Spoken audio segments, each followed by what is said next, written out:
Episode 1 की शुरुआत होती है कांग सांग-उंग से, जो अपनी लॉन्ग टर्म गर्लफ्रेंड मिनसुक के साथ सोल में एक अपार्टमेंट खरीदना चाहता है। प्रॉब्लम ये है कि पैसे बिल्कुल नहीं हैं, लेकिन ड्रीम्स फुल एचडी में चल रहे हैं। मिनसुक मैथ्स में स्ट्रॉन्ग है, पैसों का पूरा हिसाब किताब खुद संभालती है, बिल्कुल नो नॉनसेंस टाइप लड़की है और खर्चे के मामले में जरा भी सॉफ्ट नहीं। वो हर चीज लॉजिक से सोचती है, जबकि सांग-उंग थोड़ा रोमांटिक टाइप है, मतलब दिल से डिसीजन, वॉलेट से नहीं। इनफैक्ट मिनसुक ने उनका स्टार्टिंग डेटिंग एरा भी शॉर्ट कर दिया था और बोला था कि हम डायरेक्ट डेटिंग स्टार्ट कर लेते हैं, वरना पैसे वेस्ट हो रहे हैं। रोजाना न्यू कपड़े पहनना और रोजाना न्यू रेस्टोरेंट्स में खाना ट्राई करना सब काफी ज्यादा मनी वेस्टिंग है। और सिर्फ इतना ही नहीं, उसने सांग-उंग से शादी का भी कह दिया। रीजन रोमांटिक नहीं बल्कि अपार्टमेंट का बेटर रेट था कि अगर वो लोग न्यूली वेड बन जाएंगे तो उनके लॉटरी जीतने के चांसेस और ज्यादा बढ़ जाएंगे। सांग-उंग मान जाता है क्योंकि वो समझता है कि मिनसुक अपनी प्रैक्टिकल नेचर के पीछे उससे सच्चा लव करती है। फिर एंट्री होती है मिस्टर कांग यानी सांग-उंग के फादर की।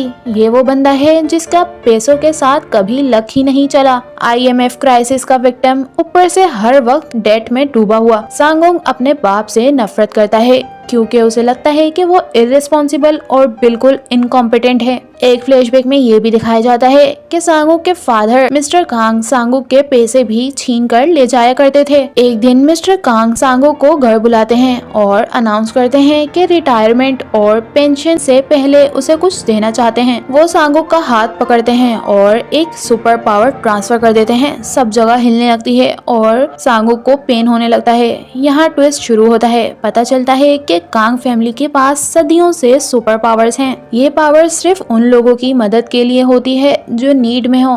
पावर ब्लड से पास होती है, यानी कि ब्लड रिलेटेड इंसान को ही ये पावर ट्रांसफर किया जा सकता है। और रूल्स सिंपल हैं, जितना ज्यादा पैसा उतनी ज्यादा पावर। लेकिन जब भी पावर यूज होती है, जितना पैसा पॉकेट में होता है वो सब गायब हो जाता है। बदले में सिर्फ थोड़े से कॉइन्स मिलते हैं, जैसे सिंपैथी प्राइस। 3 स्ट्रिक्ट रूल्स भी हैं। मदद हमेशा छुपके से करनी होगी, किसी का पैसा चुरा के पावर यूज करना मना है, किसी को पावर के बारे में नहीं बताना। और मदद के लिए कांग फैमिली अक्सर लोन शार्क जोंगजा के पास जाती है। सांग-उंग का दिमाग घूम जाता है और वो सीधा मिनसुक के पास भाग जाता है। जब वो अपनी पावर दिखाता है, पहले मिनसुक शॉक होती है और फिर फौरन से लॉजिक मोड ऑन हो जाता है। वो पावर का सिस्टम एनालाइज करने लगती है और सोचती है कि कहीं इससे कोई फायदा निकल आए, लेकिन अनफॉर्चुनेटली कोई लूप होल नहीं मिलता। अगले दिन मिनसुक रूल्स बना देती है, पॉकेट में मिनिमम कैश रखना, किसी की मदद बिल्कुल नहीं करनी, ज्यादा स्ट्रेंथ यूज नहीं करनी। इसका रिजल्ट होता है ऑफिस तक का सबसे ऑकवर्ड सफर। सांग-उंग स्लो मोशन में चलता है, किसी के लिए डोर ओपन नहीं करता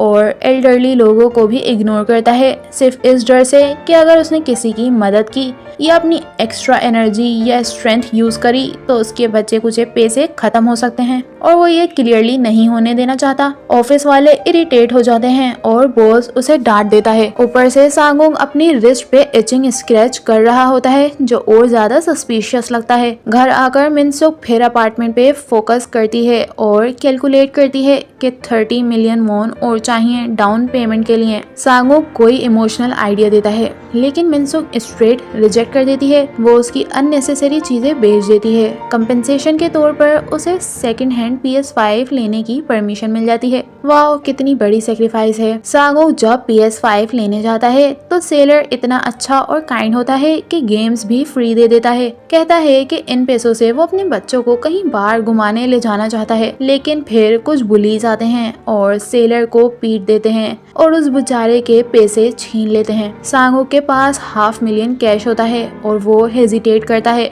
उसके दिमाग में सोच आती हैं कि वो कितना बुरा इंसान है जो उसकी मदद भी नहीं कर रहा। दूसरी तरफ कि अगर उसने मदद की तो उसके पैसे खत्म हो जाएंगे और अपार्टमेंट लेने के लिए उन्हें पैसों की सख्त जरूरत है। वो मदद करने की बजाय घर भाग जाता है। मिनसुक नोटिस करती है कि 20,000 रन में खर्च हो गए हैं और उसे डांट देती है। सांग-उंग गिल्ट में डूब जाता है, अपने आप से नफरत करता है और खुद को ये कहकर समझाता रहता है कि मैं खुद बहुत गरीब हूँ लोगों की मदद कैसे करूं। मिनसुक उसका मूड देखकर कहती है कि हम बस एक अच्छी जिंदगी जीने की कोशिश कर रहे हैं। इसी दौरान रैश उसकी नेक और आर्म तक फैल जाता है। नेक्स्ट डे उसकी मदर विजिट करती हैं और सांगुक के रैशेस नोटिस करती हैं और बताती हैं कि उसके बाप को भी ये रैशेस हुआ करते थे। लेकिन फिर बिगेस्ट शॉक मिलता है। मदर के पास 30 मिलियन वॉन है। ये उनकी लाइफ सेविंग्स होती हैं और वो चाहती हैं कि सांगुक अपनी गर्लफ्रेंड मिनसुक के साथ अपनी अच्छी जिंदगी बनाए, एक अपार्टमेंट खरीदे और शादी कर ले और अपने बाप जैसा बिल्कुल ना हो। वो कैजुअली ये भी बताती है कि मिस्टर कांग